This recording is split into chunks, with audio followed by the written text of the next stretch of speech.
কল্পনারও তো একটা সীমা থাকে, স্বপ্নেরও তো একটা শেষ থাকে। লিওনেল মেসি সেই কল্পনা আর স্বপ্নের শেষ সীমারেখাও ধুয়ে মুছে ফেলেছেন, এমন ভাবেই যে কল্পনারও এখন কল্পনা করতে হয়, স্বপ্নেরও এখন স্বপ্ন দেখতে হয়। What next for Lionel Messi? বিশ্বকাপে কেউ যখন কখনো ইতিহাসে দুইবার সেরা খেলোয়াড়ের পুরস্কার গোল্ডেন বল জেতেননি, লিওনেল মেসি এইবার সেটা জিততে যাচ্ছেন তৃতীয়বার শিওরলি। ব্যালন ডিওর সর্বোচ্চর যে রেস, সেইখানে দ্বিতীয়তে আছেন যে ক্রিস্টিয়ানো রোনালদো 5টা নিয়ে, লিওনেল মেসির সেইটা 8টা হয়ে গেছে। এইবার তিনি নবমবারের মতো জিততে যাচ্ছেন শিওরলি। বিশ্বকাপের সর্বোচ্চ গোলদাতার গোল্ডেন বুট অবশ্য মেসি কখনো জেতেনি। ওইটাও একটা বিস্ময়কর ব্যাপার ছিল যে নিজের প্রথম 4 বিশ্বকাপ মিলিয়ে এই মেসির ছিল কেবলমাত্র 6 গোল। সেই মেসি এইবার গোল্ডেন বুটও জিততে যাচ্ছেন ক্যারিয়ারে প্রথমবারের মতো বিশ্বকাপে, প্রায় শিওরলি। বিশ্বকাপটা টানা দ্বিতীয়বারের মতো জিতবেন কিনা প্রশ্নের জায়গা কেবলমাত্র ওইখানটাতেই। স্পেনের বিপক্ষে আর্জেন্টিনার যে ফাইনাল, সেই ফাইনালের রেজাল্ট যেটাই হোক না কেন, আর্জেন্টিনার ডিফেন্ডিং চ্যাম্পিয়ন, তারা তো শিরোপা জিততেই পারে, ঠিক তেমনি স্পেনও শিরোপা জিততে পারে, ওইটা অন্য আলোচনা। কিন্তু মেসিকে নিয়ে যখন আলোচনা করছি, তখন সেই ফাইনালের রেজাল্ট যেটাই হোক না কেন, Lionel Messi surely golden ball, Ballon d'Or এবং মোস্ট প্রবাবলি ওই গোল্ডেন বুটও যে জিততে যাচ্ছেন। কেন, কিভাবে, আমি সেই আলোচনাটাই একটু আপনার সঙ্গে করতে চাই। দেখুন, একটুখানি বলি প্রেডিকশনের কথা। প্রেডিকশনের একটা খেলা আমার খুবই পছন্দ, আমার খুবই ভালো লাগে। যে কোনো টুর্নামেন্ট যে কোনো কিছুর আগেই সেটা করে থাকি। ধরেন ফ্রান্স এই বিশ্বকাপে আমার 1 নম্বর ফেভারিট ছিল, সবগুলো ফেভারিট র্যাঙ্কিং এ তাদেরকে আমি 1 নম্বরে রেখেছি। এখন সেই ফ্রান্স সেমিফাইনালে হেরে গিয়েছে স্পেনের কাছে। স্পেন যে ফেভারিট র্যাঙ্কিং এ আমার 17 নম্বরে ছিল, কিংবা 37 নম্বরে ছিল, কিংবা 63 নম্বরে ছিল, তা তো আর না। স্পেন ছিল 2 নম্বরে। 2 নম্বর দল 1 নম্বর দলকে হারিয়েছে। হারাতে পারে না? হারাতেই পারে। ঠিক তেমনি ভাবে কিন্তু ওইটা নিয়ে অনেকেই আবার ঝাঁপিয়ে পড়েছেন, কোথায় ভাই ফ্রান্স, কোথায় কি হলো না হলো। একটা হচ্ছে গিয়ে ব্যান্টার, একটা হচ্ছে গিয়ে মজা করা, খোঁচাখুচি করা, আমার কোনো তাতে আপত্তি নেই, স্পোর্টসে তো সেই জিনিস থাকবে। কিন্তু অনেকেই খুবই আপত্তিকর ভাবে যে জিনিসগুলো করেছেন, সেইটা আমার কাছে গিয়ে আমার আপত্তির জায়গা। স্পোর্টসের ফান পার্টটা নেন রে ভাই।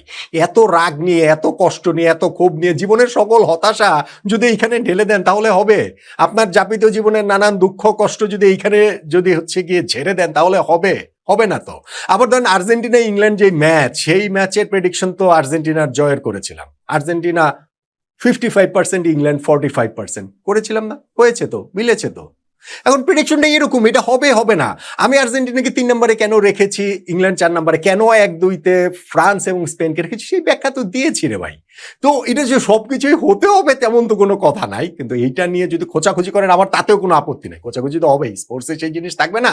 ওই জিনিস তো ওইটা থাকবে। কিন্তু যখন জিনিসটাকে একটু ওই আপত্তিকর জায়গায়, অশ্লীল জায়গায় চলে যায়, which is bad, এবং সেটাতে হচ্ছে কি যারা করেন তাদের জন্য আমার করুণা হয়, এই সেন্সে যে তারা স্পোর্টসের ফান পার্টটা মিস করছেন।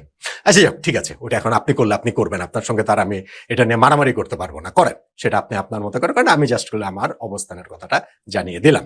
লিওনেল মেসির কথাটা বলছিলাম যে মানব কল্পনার, মানব স্বপ্নের সকল সীমারেখা তিনি আসলে ছাড়িয়ে চলে যাচ্ছেন গোল্ডেন বলের হিসাবটা থেকে ধরি, ধরুন গোল্ডেন বুটটা যেটা হচ্ছে কি নাও জিততে পারেন, সেই জায়গাটা থেকে ধরি। ভাবা যায় লিওনেল মেসি তার প্রথম প্রপার ওয়ার্ল্ড কাপটাতে একটা গোলও করতে পারেন নাই? ভাবা যায়? 2010 বিশ্বকাপ, ডিয়েগো ম্যারাডোনা যেই আর্জেন্টিনার কোচ, মেসি তার আগে 2006 বিশ্বকাপ খেলেছেন, একটা গোল করেছেন, কিন্তু মেসি তখনও মেসি হয়ে ওঠেননি। অতএব তিনি ওই জায়গাটাতে, ইনফ্যাক্ট তিনি 11-এরও প্লেয়ার ছিলেন না। ইনফ্যাক্ট যেই ম্যাচটাতে আর্জেন্টিনা জার্মানির কাছে হেরে বাদ হয়ে গেল, সেইখানে কোচ হোসে পেকারম্যান কেন মেসিকে ইউজ করলেন না, সেটা নিয়ে অনেক আলোচনা সমালোচনা এখনো হয়। তার প্রথম বিশ্বকাপ 2010, সেই বিশ্বকাপে মেসি একটা গোলও করতে পারলেন না। হ্যাঁ, 2014 বিশ্বকাপে গিয়ে তিনি দলকে ফাইনালে তুলেছিলেন, সেই পথে 4টা গোল করেছেন। 2018 বিশ্বকাপে মেসি আবার মাত্র একটা গোল করেছেন। তার মানে দেখেন, 2006-এ 1 গোল, 10-এ 0 গোল, 14-তে 4 গোল, 18-তে 1 গোল। প্রথম 4 বিশ্বকাপ মিলিয়ে মেসি করেছিলেন মাত্র 6 গোল। প্রথম 4 বিশ্বকাপে মেসি 6 গোল করেছেন। 5 নম্বর বিশ্বকাপে 2022 সালে 1 বিশ্বকাপে 7 গোল করেছেন। 6 নম্বর বিশ্বকাপে 2026 সালে 1 বিশ্বকাপে 8 গোল করেছেন। একটা ম্যাচ এখনো বাকি রয়েছে। ফলে গোল্ডেন বুটের রেসটাতে শুধু গতবারই তিনি ছিলেন, কিন্তু কিলিয়ান এমবাপ্পে ফাইনালেও এমবাপ্পে হ্যাটট্রিক করলেন, তিনি 8 গোল করলেন, ফলে গোল্ডেন বুটটা কিলিয়ান এমবাপ্পে জিতেছেন। মেসির অবশ্য তাতে মাইন্ড করার কথা না, কেননা গোল্ডেন বল জিতেছেন তিনি, বিশ্বকাপ জিতেছেন সবচেয়ে বড় কথা, ফলে ঠিক আছে। কিন্তু ওই যে গোল্ডেন বুটটা কখনো জিততে পারেননি বিশ্বকাপে, এইবার সেই আক্ষেপ গোছানোর সুযোগটা তার সামনে এসেছে। কিলিয়ান এমবাপ্পে এই সেকেন্ড সেমিফাইনালটার আগ পর্যন্ত লিড করছিলেন, প্রথম সেমিফাইনাল আগে তো বটেই, সেখানটাতে যেহেতু এমবাপ্পে কিছু করতে পারেননি, টুর্নামেন্ট থেকে বিদায় হয়ে গেছে, লিওনেল মেসির সামনে এই সেকেন্ড সেমিফাইনালের যে জায়গাটার আগে যে হিসাবটা ছিল যে এমবাপ্পে মেসি দুজনের 8 গোল, কিন্তু এমবাপ্পের যেহেতু 3টা অ্যাসিস্ট, মেসির অ্যাসিস্ট ছিল 2টা, ফলে মেসি ওই গোল্ডেন বুটের হিসাবটাতে গোল সংখ্যা সমান হলে সেকেন্ড টাই ব্রেকটা হচ্ছে গিয়ে অ্যাসিস্টের।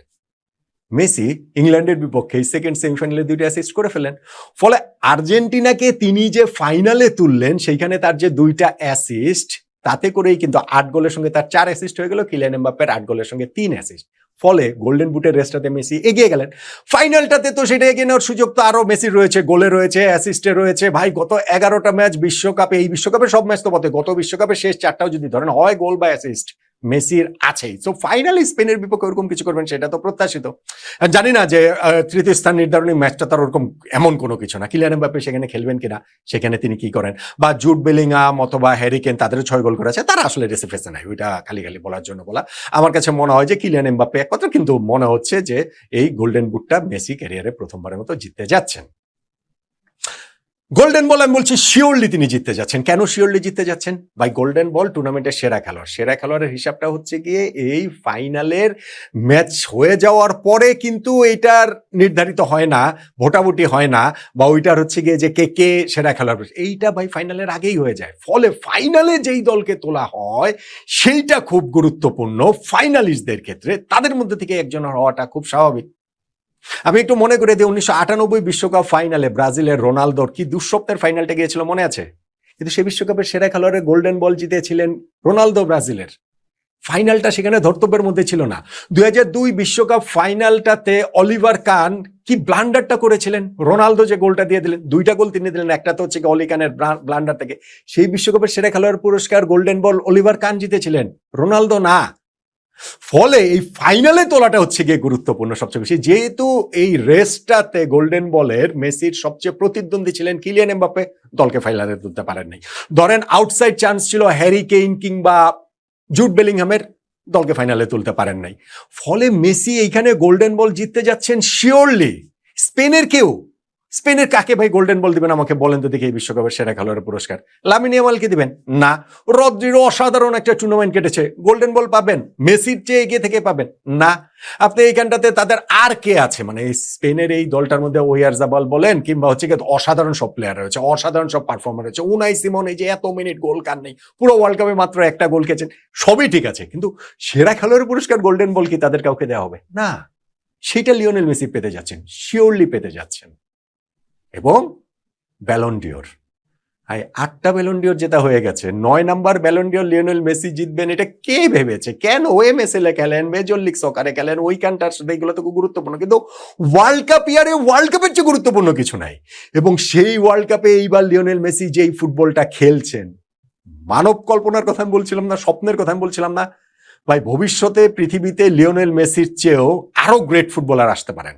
শেষ বলে কিছু নাই, স্পোর্টসে শেষ বলে অ্যাবসলিউটলি কিছু নাই, কিন্তু 39 বছর বয়সে ওয়ার্ল্ড কাপে এরকম পারফর্ম করা কেউ, এইটা বোধহয় আমরা আর দেখবো না। এইটা অ্যাবসার্ড, এটা আসলে হয় না, এটা হতে পারে না, এটা সকল রকম ব্যাখ্যা, সকল রকম যুক্তির ঊর্ধ্বে গিয়ে লিওনেল মেসি এই ফুটবলটা এই বিশ্বকাপে তিনি খেলছেন। ফলে ব্যালন ডিওরের যে রেসটা, আমার মনে হচ্ছে ফাইনালে যদি আর্জেন্টিনার জয়টা জিতলে তো কোনো কথাই নাই, আর্জেন্টিনা যদি ফাইনালে জিতে তাহলে ব্যালন ডিওর মেসি জিতে গেছেন, এটা নিয়ে আর আলোচনার বারে এরপরে যে বাকি অংশ, বছরের বাকি অংশ যে সব আলোচনা শুনবেন, সেই সকল আলোচনা হবে হচ্ছে গিয়ে সেকেন্ড কে হবে সেটা নিয়ে।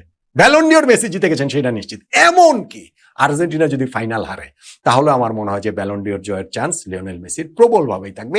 39 বছর বয়সে তার যে ইম্প্যাক্ট, এই যে সেমিফাইনাল পর্যন্ত 8 গোল 4 অ্যাসিস্ট, ফাইনালটা তো বাকিই রয়েছে, ফলে আমি 9 নাম্বার ব্যালন ডিওরও দেখছি যে লোডিং, ওইটাও লিওনেল মেসির ক্ষেত্রে আসছে। কিন্তু মেসির কাছে যদি জিজ্ঞাসা করেন যে ভাই এই 9 number Ballon d'Or, 1 number golden boot, 3 number golden ball, এই সব কিছু সোয়াপ করতে পারে লিওনেল মেসিকে বললে একটা জিনিস দিয়েই, বিশ্বকাপ, শিরোপা, আবারও বিশ্বকাপ, দ্বিতীয়বারের মতো বিশ্বকাপ।